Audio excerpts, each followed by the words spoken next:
Hare Krishna. We continue reading from Nectar of Devotion. We are at the introduction by Srila Prabhupada.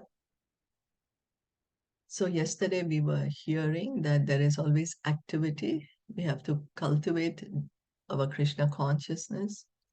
There's always action. The action has to be favorable for the pleasure of Krishna. And how do we know what to do? We take direction from the spiritual master. And when we get initiated, then our relationship with Krishna, our connection with Krishna is established. Just as the powerhouse is very far away, but we get the electricity in our house. We turn on the switch and the electricity comes on, even though the powerhouse is so far away. We're getting it at home.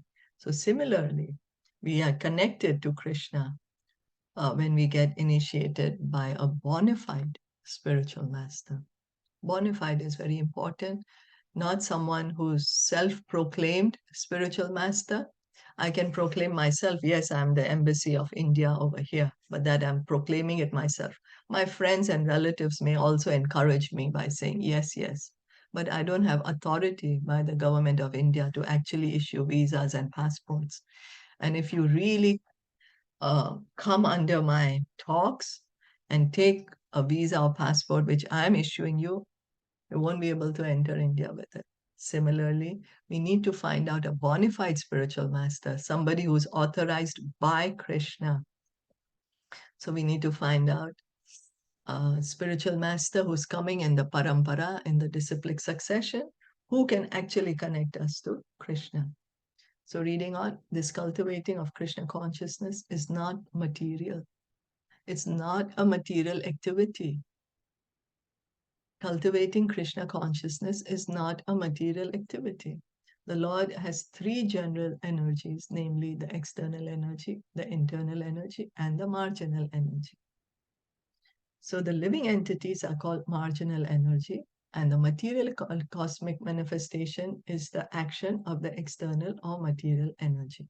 So Krishna has unlimited energies. That's why he's called omnipotent. He has many, many potencies.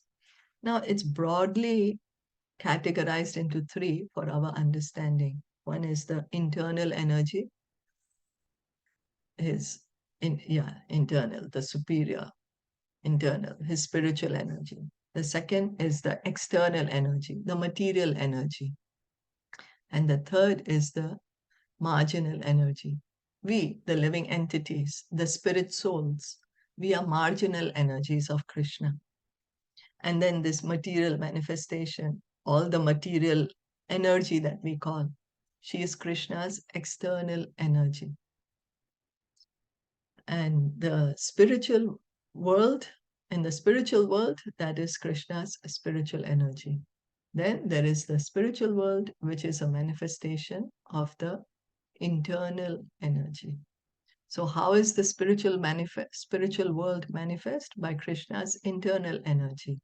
How is this material world manifest? By Krishna's material energy, external energy. And who are we? We are Krishna's marginal energy.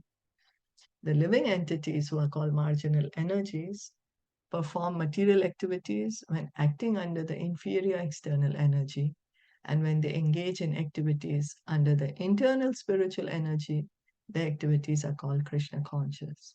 So we are the living entities. We are the margin. We have the choice to choose. We want to act under the external energy or under the internal energy. When we are engaging in ordinary material activities, we are engaging under the control of external energy. When we are engaging in spiritual activities, we are taking taking shelter of the spiritual energy. So when we are acting material, when we are doing anything material, not connected to Krishna, not related to Krishna, then we are acting under the Maya Devi, Mahamaya, the inferior energy of Krishna, the external energy of Krishna.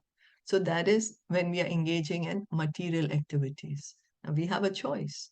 When we are engaging under the spiritual energy, then those activities are called Krishna conscious. The choice is ours. Krishna does not interfere with our choice. This is what he gives us. This is the choice that he gives us. We want to act on the material platform, or we want to act on the transcendental platform.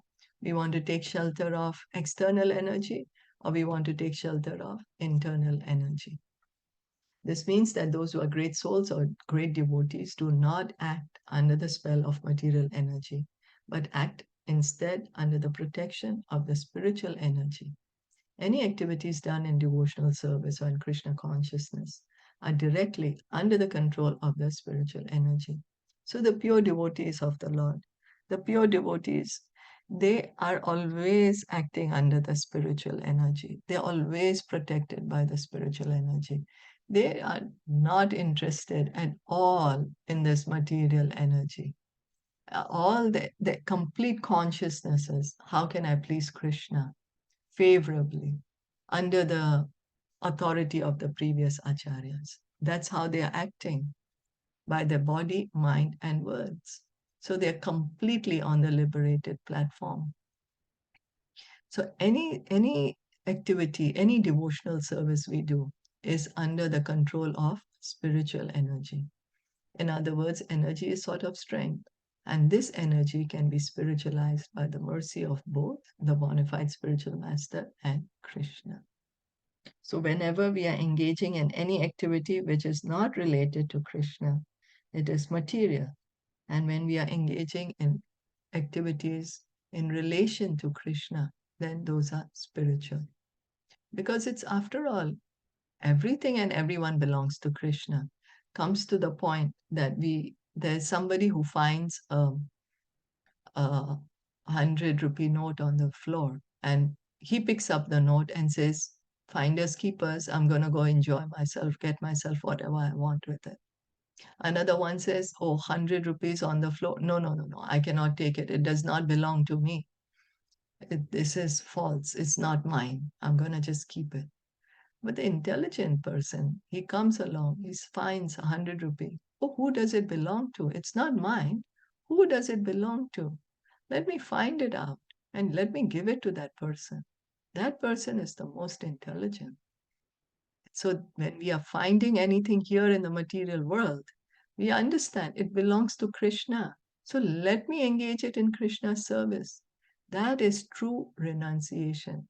That is called yukta vairagya, not artificial renunciation. Oh, this material world does not belong to me, so I'm going to renounce it. But anyway, it doesn't belong to us. So how are we renouncing it? It does not belong. How can we renounce something that never belonged to us in the first place? So the intelligent thing to do is, now that I have this material body, it does not belong to me. Now that I'm in this material world, it does not belong to me. Let me engage it in the service of the person who it belongs to. Everything and everyone belongs to Krishna. And so when we engage our body and all the resources in the service of Krishna, it is completely spiritual. It's transcendental. It's under the jurisdiction of the spiritual energy. And that is true renunciation. That is real renunciation. Are there any questions or comments?